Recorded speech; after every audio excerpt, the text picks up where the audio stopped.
Okay guys, here we are on the land, oh my gosh, and we are starting the work.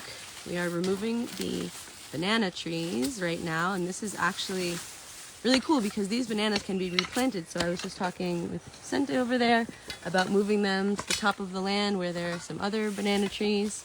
So you can see the guys working here. So this is Vicente and his family, and then this is Juan, and I'll introduce them to you in a little bit. We'll just literally let them work right now. So we just went and grabbed some more tools from Karuna, and yeah. So here's the site. I gave you guys a tour of this space the other day, and we're back, and it's sunny. It's a beautiful day. Let's find some shade. Hi guys. Wow, what a journey it's been just to this moment, and it's like we're just arriving at the next beginning, the beginning of the actual work. It's been a lot of dreaming, it's been a lot of visioning, it's been a lot of like planning, and then here we are with a team with pickaxes in the ground. And so right now they're working on the site of where the first house will go, Casa Colibri. This is going to be the smaller of the envisioned 2 houses on the property. This is going to be the house where I'm going to live for the next couple years. And so in the coming series of videos, you're going to watch it be built. You're going to watch the process, which is so much fun. So what's really cool about this site is that we can actually build a really good sized house here with the least amount of disturbance to the beings that are already here.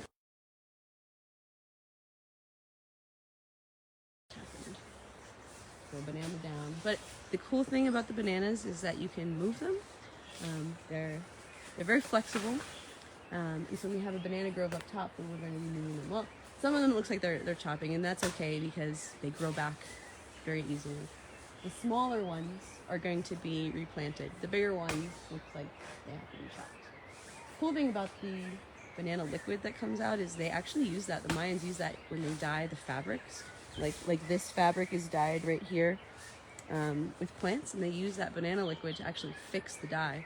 So let's take a look around. Let's see what the guys are doing. Let's meet them. Ah, timber! Oh gosh, oh, careful one. Jeez, Louise. So hay que cuidar. Dios mío. So we'll find out a little bit more about them.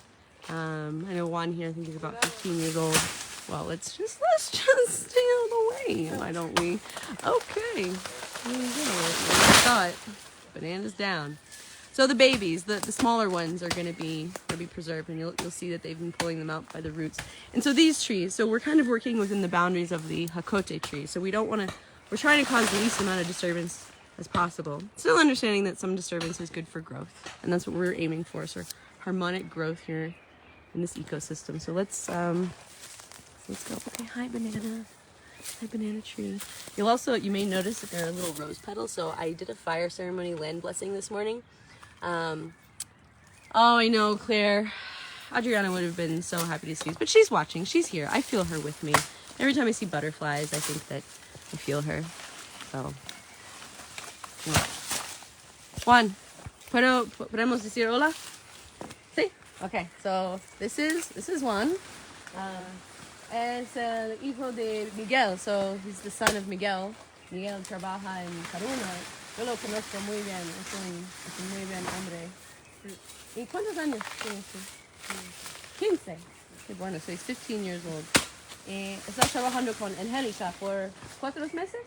Sí. Ah, qué bueno. Estás aprendiendo mucho. Qué bueno. Poco a poco.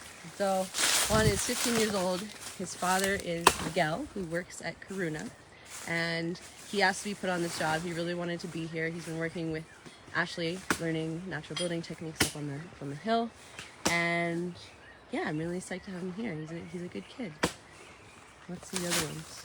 Friste, ¿podemos decir hola? Sí, sí. Okay, so this is Friste. Hola. ¿Vienes de San Pablo? Hola, sí, soy de San Pablo. So that's dos pueblos en la otra dirección. So that's two villages over. ¿Y cuántos años tienes tú? 22. 22. Qué bueno. Sí. So he's 22 years old. Estoy muy agradecido para ti. Gracias por estar aquí. Muchas gracias. Sí, sí. También. Qué bueno. Sí. Okay, cool. So that's Friste. Es un muy especial nombre, muy especial. Sí. ¿De dónde viene este nombre? Creo que de la capital. ¿Ah, sí? Ajá. Ah, qué bueno. De la ciudad de Guatemala. Qué bueno. Qué bueno. Sí. Como ¿cómo se dice? King. Like, royal. Un royal. Friste. Qué bueno. King Friste. Ajá. Okay, gracias. So then we got Felipe. Felipe, ¿podemos decir hola? Hola. Sí. So this is Felipe. Hola. Felipe y Friste son hermanos. Sí, somos hermanos. Están los niños de Vicente. Sí, Qué somos bueno. ¿Cuántos años? 19. 19. Tengo 19. So he's 19 years old. And estás aquí. Estás feliz de trabajar. Sí, estoy happy. Yeah, very good. Very good. Poco a poco. Sí. Sí. Podemos. Estoy aprendiendo español y estás aprendiendo inglés. Sí. Bueno, so we can speak in English Sí. sometime. Poco a poco. Qué bueno. Okay, cool. That's Felipe. Awesome. So, and then we'll go find their dad, Vicente, who is a good man. He's fixing the bathroom. So I told them as they get started working, I was like, yeah, of course I'm paying them. Of course, they're working. They're working. I'm paying them. They're paying good. They're getting good, fair wages. And then up here we have Vicente fixing the bathroom. So just so you know, we just walked across the space of where the house will be. Notice the rose petals everywhere. So I said we were respecting the trees. So we kind of walked from that one tree down there across the space to the other. So the house will pretty much extend between these trees. And then that view up there. Yeah, Dawn, this is like epic, mega progress with these like, yeah, just these like really good, very sweet humans being part of the process. Hola, Vicente. Hola. Podemos decir hola. Hola. Hola. Hola. So estás arreglando el baño. Sí, estoy con el techo. Techo. El techo. Ah, el the baño. roof. Ah, qué bueno. Sí. So this is like the bathroom that the first workers built, and yeah, this is one of them. You know, let's take care of the workers. First thing we want to do is, yeah, just make sure these kind of basics are taken care of. I do not want to look in there. No quiero mirar adentro. Está bien. ¿Está bien? Está bien. Sí, no hay monsters. Monsters. No. ¿Cómo se dice monsters? Monstruos. Monstruos. So Vicente, eres el padre de los niños. ¿Está bien? Me parece. ¿Te parece? Me parece que están muy bien mujeres, hombres, muy buenos hombres. Sí. Gracias. Sí, qué bueno. Gracias. Sí, son mis hijos y trato la manera de enseñarles a construir. Y no solo construir, sino que también construimos con la naturaleza. Bueno. Sí. Entonces, para que ellos van mejorando en el futuro y Sí. ellos tienen Sí, más confianza con más personas. sí. Gracias. Esa es la idea. Bien trabajo. Gracias. Haces muy bien trabajo con ellos. Ok, muchas Bueno. gracias. Okay, gracias, Domingo. So what he's saying is that he's teaching them. Oh gosh, it's hot. I'm sweating. He's teaching them how to build with nature, build the natural way, and he's like teaching them and like sort of preparing them to have like a better future. So it's nice that this family is like working together. Ashley handpicked these guys based on her experience, based on like the quality of the work that they do, the respect they have for women, the spirit that they come with, the work ethic. You know, it's not uncommon to find workers who don't have integrity with their work, and it's really nice to find people who are in deep integrity with the work they're doing in the world, you know? Okay, so let me go up and show you what I did this morning to prepare. So today on the Mayan calendar, you may know that I really love the Mayan calendar. It's a way of understanding sort of the energy, the forecast of life. Every day has its own unique signature. Every person is born with their own unique energetic signature, and understanding this energetic signature is a key to learning how to like really work with it. It's like if you know it's raining, you take an umbrella. Kind of like that same sort of logic. If you know certain things, there's an energy conducive to certain things, you have an idea of what's good to do on those days. So today is 9 Toch. And Toch is all about offerings. And 9 is the number of the sacred feminine. So today I came here early. I got here about 7 a.m. and I did some prayers and I did some offerings. So let me go show you where that happened. Is there an ant on my head? I don't see an ant. I think it's okay. Alex, how big is the property? Oh, hi, Roger. Hi, honey. The property is a little bit less than an acre. I think it's about 3/4 of an acre. So we'll be seeing it more and more. Just stay tuned. We will all be getting to know this land well. As long as you stay tuned. Okay. Maybe one of the viewers can have forgotten this. Where is she traveling to next? Oh yeah, so great question. So I'm traveling to Bali. I'm going to be traveling to Bali in about 3 weeks. And I'm going, so I'm setting the tone, setting the foundation.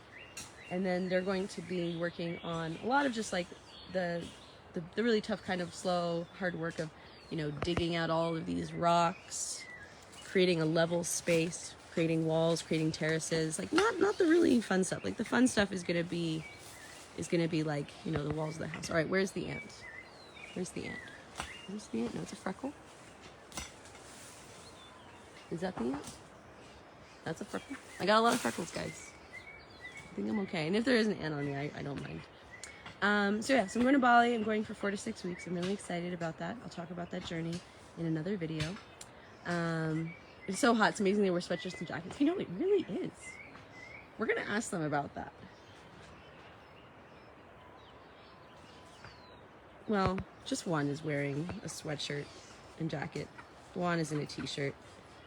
And Felipe is in a t-shirt. You want to know, oh, it's in my hair. That's all right. A lot of times people wear long sleeves here because of the coffee flies. So coffee brings in its own kind of bug. These coffee flies, they're like these tiny gnats, but they have these huge jaws and they bite and it hurts and it itches and it's horrible. Okay. Yeah, it's okay. You know what? I'm okay with ants. I'm okay with bugs. I peacefully coexist with my other than human kin. All right, so let's head up. So now you see this is where the land has been cleared to prepare for the construction that's going to start here. So you can kind of see, like, these are just coffee plants. So these are the coffee plants that were originally cut. You can see the coffee wood piled up there. So the coffee plants are actually doing really, really well. This is actually one of the best things we can do for them. They're coming back healthier and stronger than ever. You can see that. So now we're going to proceed into the part of the land that has not been cut. So this is what it looks like after a few months of rain and without being cleared. So cleared, not cleared. So I'm going to take you where I was this morning to do a little blessing as we started. So I mentioned it's 9 Toch. Toch is a day of offerings, of service, and of like giving back, giving to something higher than yourself. It's a good day for like volunteer work. It's a good day for giving. So, oh, we're so nice. So here, this is where I came and made my prayers here this morning. So I brought flowers, I brought cacao beans, I brought like a panela sugar, I brought candles, I brought this special wood, and I sat up here for an hour. I sung songs, I said prayers, and yeah, this was how I set the tone. I said prayers for the workers, for their families, for the land, for this project, for all the people who will come here and be empowered and uplifted and healed. I said prayers for everything, for everyone, for you guys. I said prayers for my audience in this sacred fire. And this is a fireplace that I had set with a group of women when we came. In the past couple months, I've done about three fire ceremonies here, and I created this little fireplace with the hands of women, with the hands of my sisters. And so it was cool to come here this morning, and like I had to find it in the plants, and yeah, and so that's what we did this morning. It was great. And that's how we set the tone to start. And you know, on the day of 9 Toch, it was very much like connecting with the wisdom of the sacred feminine, you know. So today in the Mayan calendar is a good day to make an offering to the sacred feminine, to ask her for wisdom and guidance and healing. And you can do that just by lighting a candle, You can do that by making a fire. You can do that by just bowing your head in prayer, you know, whatever that means for you. So yeah, it's these pretty flower petals. So the other day, when I went to Pana with Gloria to do the puppy run, the puppy supplies. I got these nice flowers, and yeah, I've been blessing them up hard. Hopefully you don't start a forest fire. No, Donna, I think we're okay. This stuff around is not flammable, and there's nothing going on except a cool simmer. So yeah.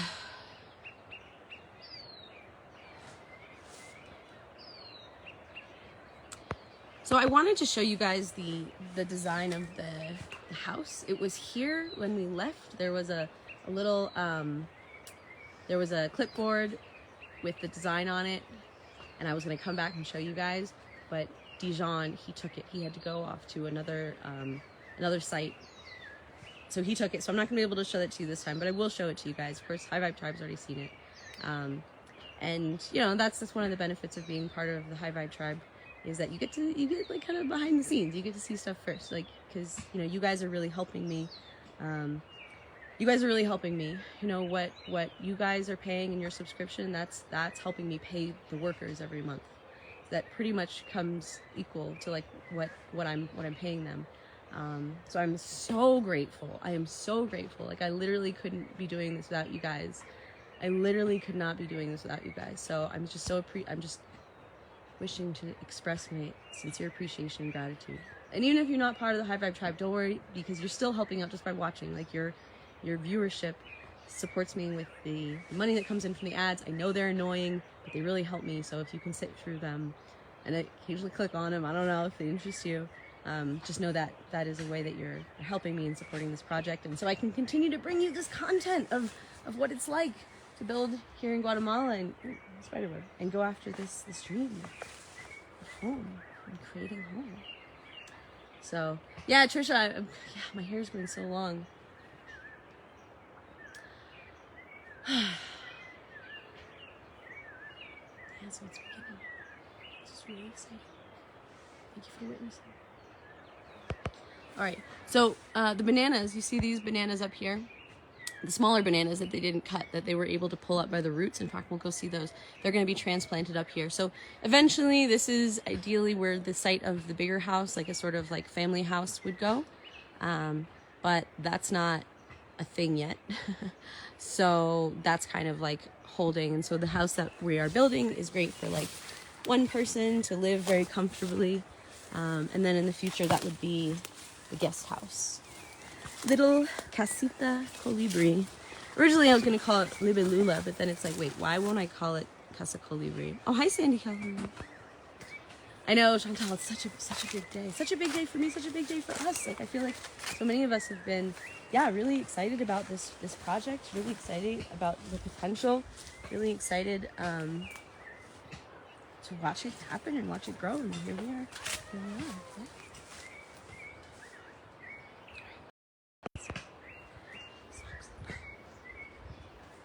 Oh, Jasmine, thank you for the stars, honey.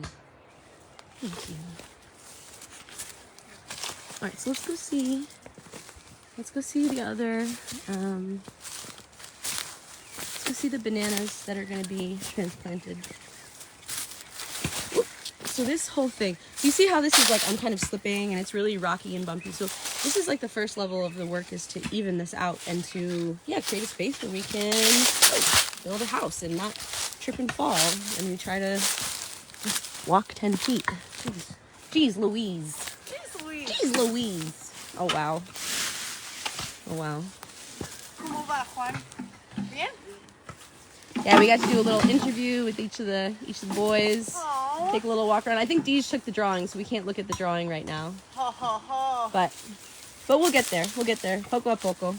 That's the lesson of the project, is patience. Everything comes in time. So you see they are cutting these bananas. Whoa. And then digging them out. But then these bananas, as you'll see, these are the smaller ones. And these are the ones, oh, Ava Marie, thank you, honey. Thanks for the stars. these are the ones you can see have been just dug out by the roots. So these will be, we can transplant these. Podemos sembrar estos arriba con nosotros bananas. And so we have, yeah, all the babies. This is, there are different ways that you can make more plants, and this kind of plant propagation is when like babies kind of just pop up at the feet of the elders. And so the elders are cut, but the young ones are being removed with care so they can have a life elsewhere. So that's what's so great about this site, is that like we're able to, just like kind of create the least amount of disturbance, and we're not like cutting down trees, and we're removing bananas. I mean, we are cutting down bananas, and that's okay. I mean, that's something that I think a lot of times people who don't necessarily have a lot of ecological literacy don't understand. It's like, oh no, you're cutting down the plants. How can you say you love nature when you're cutting plants? Do we get to reject death as a part of life? Does composting happen without a certain amount of death, right? Or atrophy, or however we want to define that. I see a lot of people who kind of follow this, I'm calling it puritanical, like belief system where it's like, no, you're either killing stuff or you're helping stuff. And I'm like, guess what? Sometimes helping stuff is killing stuff. This one's kind of controversial, right? Like, and what we mean is like, sometimes in order to have a whole ecosystem flourish, we need to remove some energies so that other aspects of that ecosystem can kind of thrive. And what do I mean by that? For example, I wonder if here we have any. See? Ah, okay. ¿Usted tiene? Let's go in the shade. Papá. Okay. We're gonna move the party into the shade. Whoa. Jeez. So here's some of our tools. Oh, thanks, Roger. Yeah, it's like the example of these coffee plants. We chopped down the coffee plants, and then now they're growing back actually stronger than ever, better than ever, and healthier than ever, with more shoots and more like vitality. So that was hard at the time, and I actually questioned like, oh my God, did I make a mistake in cutting this sort of prematurely? And it's like, no, actually, this was great. This was actually good for the plants. And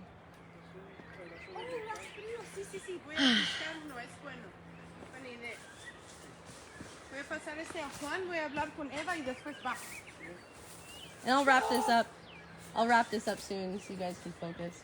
Voy a terminar pronto. Está bien, no pasa nada. It's okay. Gracias para You do whatever you want. Great. Can we sit? Yeah. Let's be cozy together. So, removing plants, Yes. that's part of the cycle. One of the things I wanted to say is like, one day I was cutting down this huge chunk of a tree, and someone was like, that's a beautiful tree. I was like, I know. I'm sad to cut it down. And they're like, well, then why would you? I was like, because it's been infected with parasite.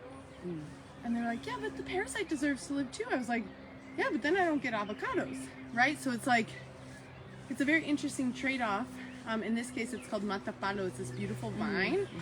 It's actually quite pretty, like when it gets big, and it covers an entire tree, and it has this crazy, and it kills it, which is matapalo, kills tree. And people are like, yeah, but the parasites deserve to live too. I'm like, yeah, totally, just not on my avocado, and we have to make those kind of choices of the trade-offs we're willing to make in order to have what we need to have to provide for ourselves. And I think as well, when we look at this kind of ancestral framework, no one's ancestors, I mean, unless you came from like a Buddhist monastery, we're in the do no harm vein, right? But harm is like this giant spectrum. We're like, is it doing harm to move these bananas? Yes or no? Is it doing harm to leaf or limb a part of a tree? It's up to you. You get to decide if that's harmful or not, or you can see the kind of outcome in the tree. Sometimes when we cut limbs off a tree, we see it fruit so much more, right? So it's an interesting dance. It's an interesting dance. And then, but it's also like, we're not doing it thoughtlessly. Like there's respect.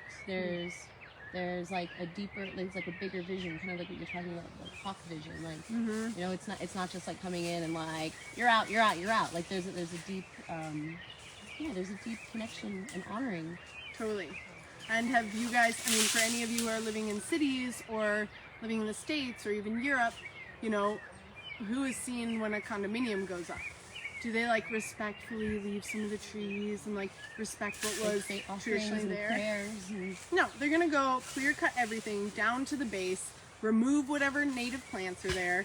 They're gonna leave the ground bare for months and months and months while they make these, you know, little boxes on the hillside houses made out of toxic materials. And then they're gonna put, you know, an invasive grass species down afterwards, and they're like, good. Looks pretty. Yeah, now we did Progress. it. And now we'll put some trees back. But like just a few perfectly aligned with no like shrub species, no like ground cover, like keeping it manicured with no like organic matter on the ground. Yeah. Yeah. Such a funny thing. So can you mentioned the toxic materials that they build with. Can you speak to like what we're going to be building with this house? Yeah, so we have a fun combination because you know, there with any house design, a couple things I want to say about the design before we get to the materials. Like, we sat down and we're looking at some ideas for design at one point, and I see trees talking about the trees. Yeah, I hear ya. So we sat down to look at design, to start brain blasting, and I drew this design out when I was sitting on the land, and I was like, yeah, I think this is it. All right, okay. And then we went on all these design tangents and did some other stuff, and then all of a sudden the other day, I'm looking at the final design, and I'm like, oh my god! And I take out the first sketch I did, and I'm like, oh, it's literally the first sketch I did. Can you say about how you came to that first sketch? Yeah. So the first sketch kind of happened more as this like meditation, kind of like free writing. You know, when you're free writing and you're just like letting things flow. So I'd been on the land and I was just sitting here, and I was like, okay, what do you want? And all of a sudden this drawing came forward, and I was like, it's kind of like a little bean. It's kind of like hips. It's kind of rooted. It's, you know, I'm feeling all these things, and I'm thinking about what Ava's calling into her life, and yeah, it was a really interesting alignment of all of that together. So it emerged for me more out of the landscape than out of my logical mind of like, this is what Ava wants. It was like a meditation with the land, like sitting open, receptive, like, and it's almost like the idea, like, where do our ideas come from? It's like almost like the land itself brings them, brought the idea. And this is something that I talk a lot with clients about. It's like, we're trying to find this balance between that which is emergent from place and that which is emergent from your heart, and meeting as many of those needs of each of those different entities as possible, and creating a design that highlights the unique relationship of every client with that landscape. And yeah, again, we always start at the point of building relationship and listening. I think I've said this on a couple videos of ours, but you know, you don't like meet someone on a first date and you're like, now we're together, we're here, I love you. You know, like, maybe you do. Maybe, some people do. I don't know. Maybe our first date we would have done that. But the thing that I think is important about that is like, relationship requires intimacy, time, listening, and listening, clear communication, conversation, being available for that, not just imposing what you want, not just coming in, but like, yeah, really cultivating that care. Aquí está la cosita, trayendo ya. Sharon says she loves your enthusiasm. Oh, thanks. And Loda says, you seem so in tune with my vision. Yeah, oh my God, this woman has shown so much devotion and care, and really, you just dive so deep. Like, this is more than just like a job for you. This is like a passion. Yeah. This is a service. This is like, yeah, and I loved what you said about like, what you said to me, and I really, well, I got something to tell you in this area, but when you said, like, your job now, because they showed me a design the other day, and I was like, I feel like I just want something a little different. Was that, I'm sorry, is that an inconvenience to you? And, like, what did you say to me? Well, first of all, yeah, I don't know exactly what I said. Okay, I'll tell you. You tell me. You said, your job right now is to be so clear on what you want, and to ask for what you want, and to remember that we are here to serve you. And don't like skimp, don't shrink, don't like worry about like inconveniencing us, like claim your desires, like that's your job right now. And I really like, when else has anyone ever said that to me in my life? Like, never. I hope more. I know, like like. Well, one of the things about that's so important is that, you know, every design process is this kind of psychosomatic spiritual example of how we create in our lives. And guess what? We're in creationship all the time, right? Whether that's the food we eat every day, or the relationship we have with our partner, or how we relate to our house, or how we relate to a landscape, whatever it is. So we're in this constant creation, and we can use every single thing we do, whether it's designing a house, to be this microcosmic example for us to look at, okay, what are my patterns here? Where do I disempower myself? Where don't I listen? Where am I apologizing for my desire? Which is something I've seen Ava do. I'm sorry. And I'm like, wait a minute, you're paying me to serve you. You don't need to apologize to me for wanting me to serve you. Like, that's my job. And I take that with so much joy. And when you highlighted, like, this seems like more than a job for you, it is more than a job for me, because it is my spiritual practice of encouraging interrelationship between a person and the landscape, myself and a person, learning how to serve better and better. I'm not perfect at that at all. I am 31 years old.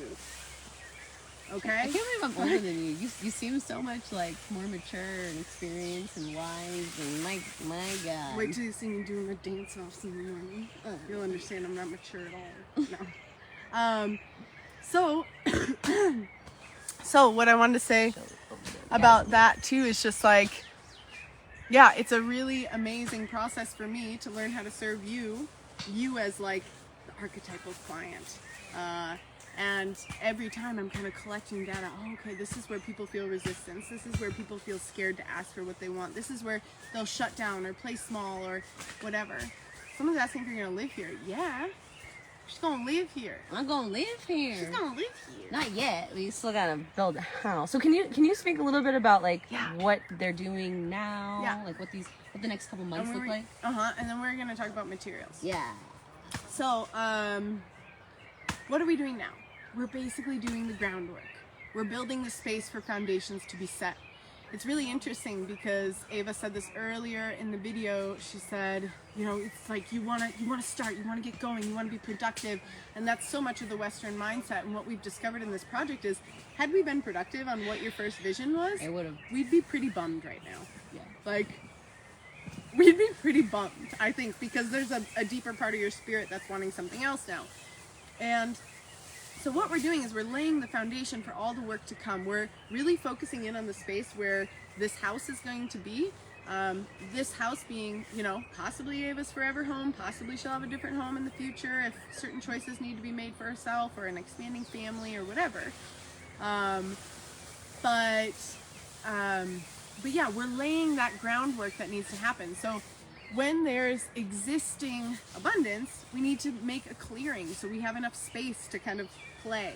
So what we're going to be doing is the preliminary terracing of the land around the area of the house. So they're clearing out the plants that we want to save so that we have the space to make the terraces.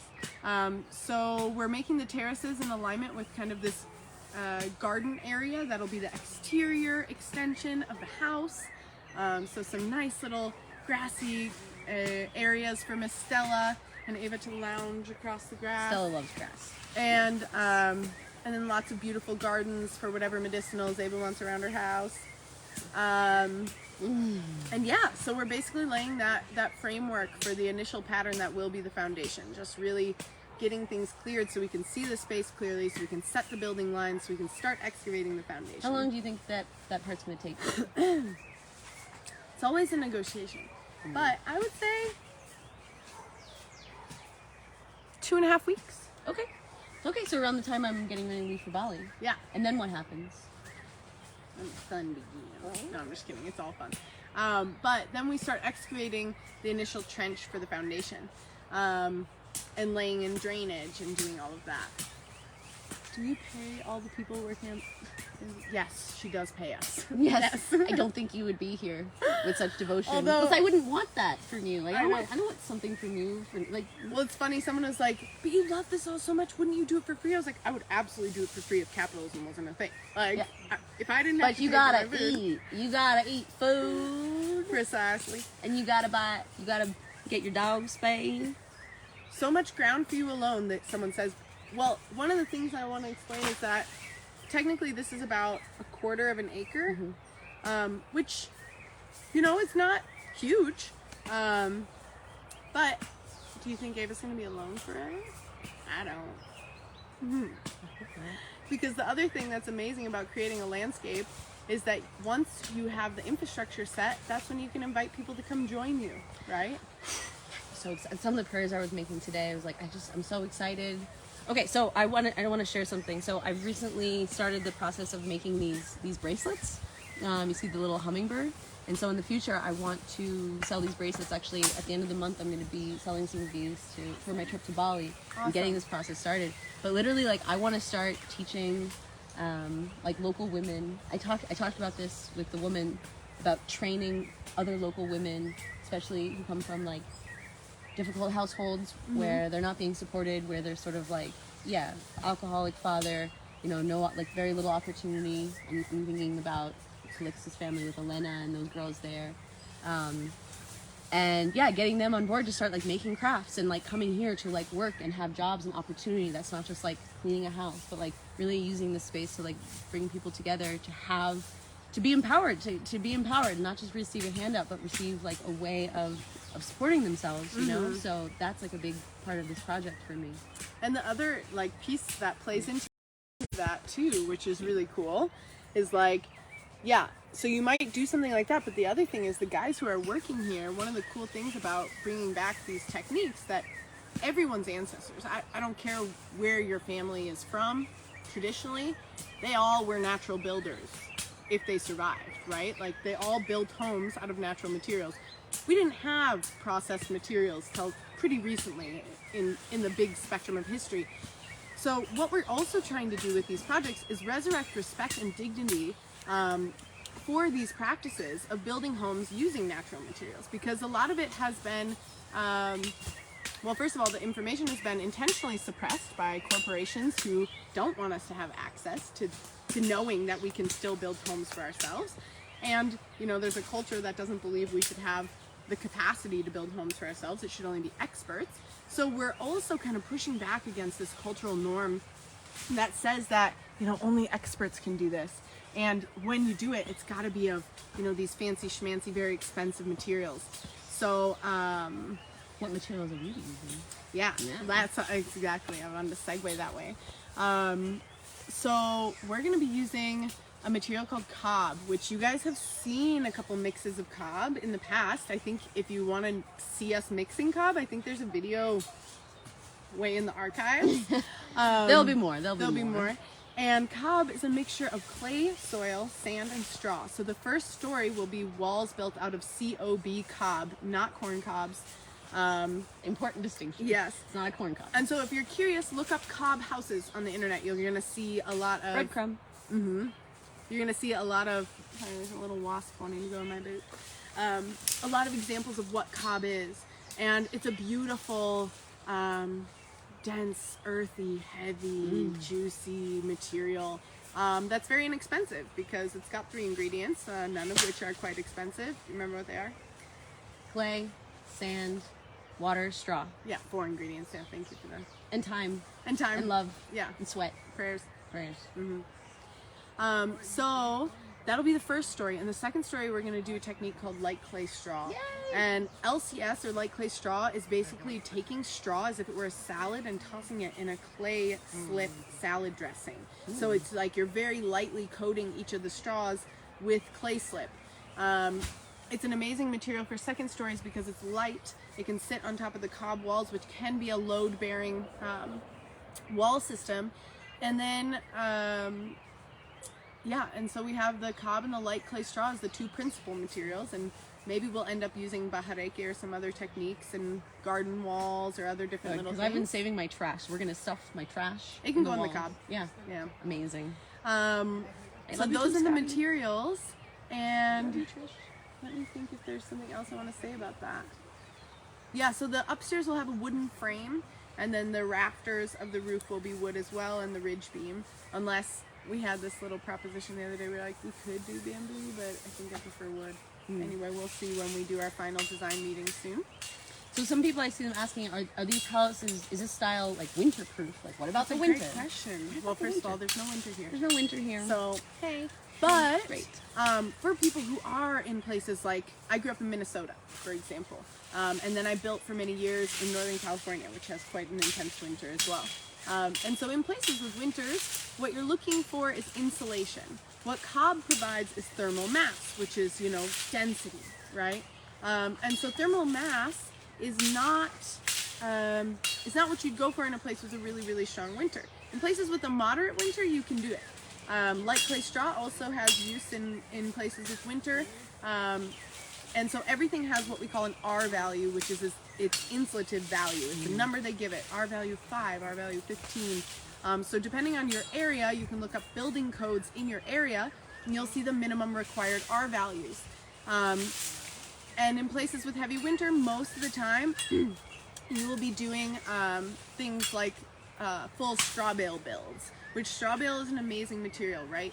Every year, 5 million houses worth of straw bales are incinerated in just the States alone.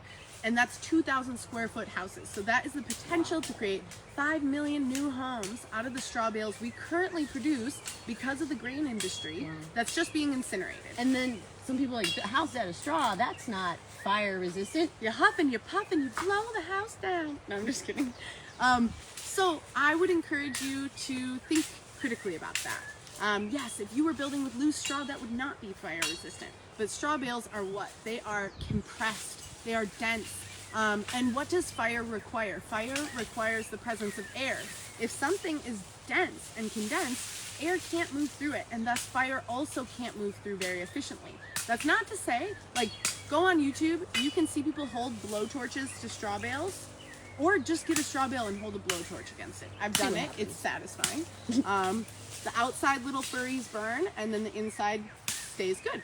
So I encourage people to look at the Santa Rosa fire examples in California. So, geez, how many years ago? Maybe 4 years ago, a fire ripped through Santa Rosa, California, destroyed everything in a matter of hours. It was a super intense forest fire. And the only houses whose walls were standing, sorry, someone said something about we're screaming. I'm like, am I screaming? Oh, you can scream so hard. Yeah, you're right. Sorry. So, Santa Rosa fires, the only houses whose walls were standing after those forest fires were the straw bale houses. Which traditional construction, or not, or like conventional was just like decimated, right? With all those chemicals in there. And then you're looking at places like, oh wait, someone said something about California in that example. Dana, I'm 65, just retired, got an acre near Joshua Tree, taking my first permaculture class, 2-week intensive early next year. Amazing. That actually leads into the next. Ashley, did you go to college or learn this all on your own? That's a great question. How did you learn this? How can someone learn this? I love to give people breadcrumbs where they can just get something and then take it and go deep. Well, we should just link my email soon so I can send everyone my reading list who wants it. Okay. Because that's a really helpful list of my favorite books on different natural building techniques. But my specific learning journey was interesting. So my dad's a construction worker. I grew up around it. I grew up in the field. I grew up witnessing it. And he was super empowering to me. He let me do whatever I want. I was like sanding stuff on job sites as like a 6-year-old, and I was into it, you know? Sometimes I would fake sick to go to work. Don't tell my mom, thankfully she won't watch this. And so I really enjoyed just this practice of getting to work with him, and it was a major bonding thing for me at that stage. But I kind of like, I didn't think anything of it, you know, I was doing like Reiki healing and teaching yoga and into permaculture and into herbalism. And what happened is that slowly I started noticing that like all the books I was reading and everything that was on my shelf was like natural building. And I was working on all these permaculture projects, and I was like always doing the building, but it still was subconscious. And finally, like I'd been working in the building field for a few years, like totally like without realizing. I was like, I'm an herbalist and a yoga teacher. No, lady, you're a construction worker. And one of my friends was like, so what are you thinking of your next steps for the building stuff? And I'm like, what do you mean? He's like, well, you're a builder. Like, that's what you've been doing for years now. Let's look at your photos on your phone. Like, that's what you do. I was like, well, and I looked at my vision board. my vision board was literally all natural building and some like plant pictures, and I was like, okay, yeah. And I looked at like all the books I'd read that year. It was all building. So at that point, I got more serious about finding teachers that were appropriate for me. So I went out to California to study with a group of folks called the Natural Living School, and then was taking workshops all over the place, really, in the States mostly. And at that point, I'd mostly been in South and Central America on permaculture farms working on their building projects. And so I was learning a lot by doing. And what I want to encourage people to do is, like, if you're interested, find a workshop. Look up natural building. If we put my email somewhere, I can send you this reading list, and then I also have my list of my favorite teachers in the States and then also in Europe. And there's a couple new people I haven't put on there. Maybe I don't think I'll have time to update it soon, but there's a lot of good resources there. Some of my favorite projects are the Canelo Project down in Arizona. They're amazing. Athena Steen and Bill Steen, and then their sons Benito and, I'm forgetting the other son's name. Sorry. The one that you wanted to marry? We're on the internet. But She had crushes. of course you have crushes on natural building. You watch someone enough on YouTube and all of a sudden you're like, am I in love with you? And you're like, wait, I don't even know you. So if you're interested in natural building, go on YouTube University for a little bit. Start looking at different techniques. Start looking at someone sword fighting. Yeah, I was gonna show. So we're here at the job site. So at the beginning of this video, we took a tour around. We got to meet each of the workers and see what's going on. So that's the sound of them chopping and cutting. What time is it? Oh, 10:26. Oh, I gotta go. It's Shannon's goodbye breakfast at Karuna. Hello, Shannon. Yeah, she's short buzzed haircut. I mean, you don't come to Karuna. What are you talking about? You don't go out. It's hard when you like your own company so much. So, anyway. Terry Weber, she's amazing. So Terry is just awesome. She's 63. She's an incredible woman who takes all these breadcrumbs and runs with it. She's studying permaculture. Yeah, she's building homes at 20 years old in Texas in the 70s for 15 years. You missed the work. Maybe Terry, maybe one day you can come down and do some carpentry work. She's a carpenter. Oh, awesome. Yeah. Maybe in the future, we can do an exchange, or you can stay in the hum house and do some carpentry work. That could be cool. That could be fun. Love it. Yeah. So yeah, my path was basically being a nerd, then finding the teachers I wanted to study with, and then really remembering that it's super important to do this work of continuing these traditions. Like, this work is political. This work is a form of resistance to the systems that are disempowering people. And I'm talking about this work being natural building, right? Or permaculture, however you want to name that. And yeah, it's inherently a really potent practice for allying with, I love that you're recognizing these shirts. It's my favorite shirt ever. I'll tell you about it. But really powerful practice with allying with kind of our earth being self and remembering who we are as people, and that we are these people dependent on place, dependent on our interconnection and interrelationship with nature. And sometimes when we live in the city, we can feel like we're not, but guess what? It's good medicine to be at the land. It is. So, quick shout out, Batya, a woman. Oh, Batya! These are Batya's shirts. Nice. Batya is the wife of Iran, my Ayurvedic coach, and I've done some vocal training, like therapy with Batya. She's an amazing woman. Yeah, and she makes super cute clothes, and every time you see these shirts I'm wearing, they're hers. Good to know. And she's awesome. Hi, Luke. I see you watching there. Hi, honey. Luke. Yay! So we are here on the land. Actually, okay, so let's just wrap up this part. I'm going to go take them on the tour. Thank you. I love you so much. See you soon. See you all soon. Okay. Ciao. All right, guys. So here we are on the land. It's the very first day of work. It's super exciting.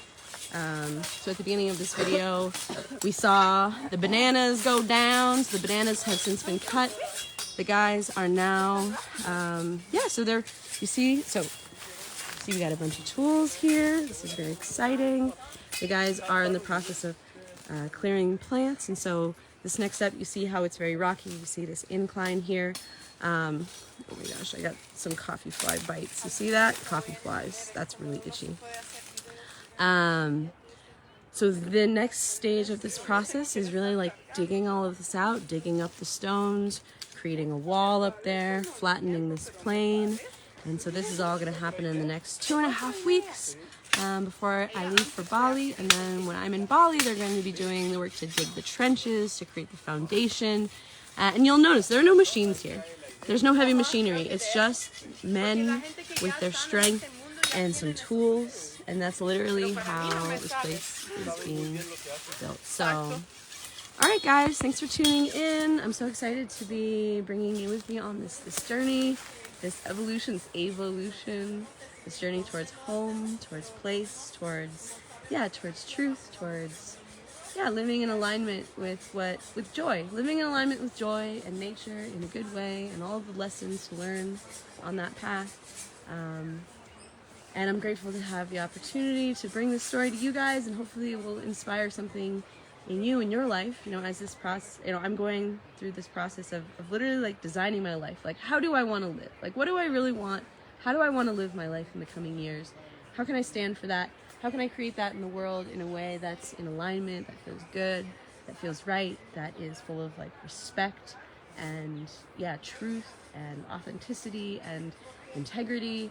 And it's really beautiful. So go back to this video if you want to meet the guys.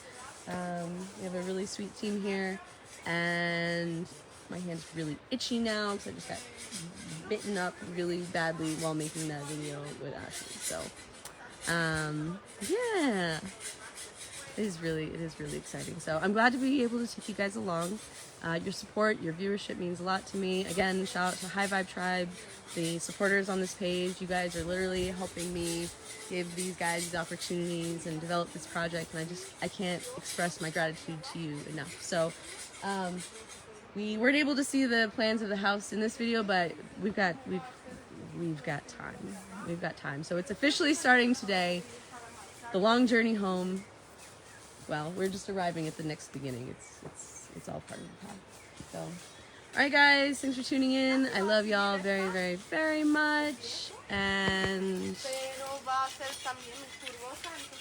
here we go. So this is what it looked like now. So let's just in our minds remember some landmarks, because we're gonna see this change a lot. So let's just remember what it looks like now. So there's this tree here with the coffee wood. There's that tree there. So right now we're working in a way that's not going to disturb the trees. We are moving the banana plants. So the banana plants are being transplanted up top. So you see how it has an incline? That's going to change. See that tree over there? That's going to stay. There's the fence line, right? There's another tree over there. There's another little tree here. So this is going to be the space of the first house. It's a nice big space, and we are going to witness an incredible transformation. And I'm excited to share it with you. So, all right, guys. I love you. Thanks for being with me in this process. Thanks for witnessing me. Thanks for supporting me. Thank you for being along for the ride, to learn, to grow, to evolve, to expand, to align. Enjoy, choosing joy. Through all the ups and downs, through all the lessons, choosing the path of our highest alignment so we can be who God wants us to be, in our full light, in our full radiance, in our full joy, in our full health and well-being. This is all part of it. It's all part of the practice. And it's great. You're great, and I love you. So, oh my God, I'm bitten up.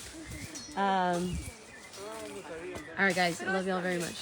Thank you, and have a beautiful day, and I'll see you guys soon.